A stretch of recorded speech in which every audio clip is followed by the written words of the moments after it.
মনকষা সীমান্ত হতে অবৈধ ও চোরাচালানকৃত ভারতীয় মোবাইল আটক। মাহিদুল ইসলাম ফরহাদের পাঠানো তথ্য ও ভিডিও চিত্রে দেখুন বিস্তারিত।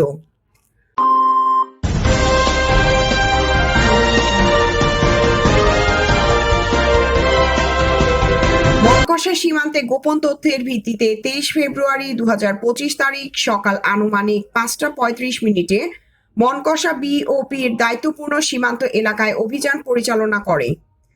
উক্ত অভিযানে চাঁপাইনবাবগঞ্জ জেলার শিবগঞ্জ থানাধীন বাবুপুর ইউনিয়নের বোগলাউড়ি এলাকা থেকে লুকিয়ে রাখা অবৈধ ও চোরাচালানকৃত 32টি ভারতীয় মোবাইল উদ্ধার করে।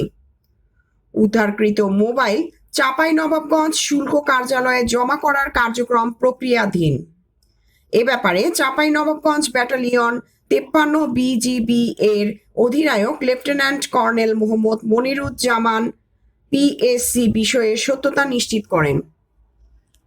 প্রিয়াঙ্কা মল্লিক, দৈনিক প্রভাতী বাংলাদেশ, চাঁপাইনবাবগঞ্জ।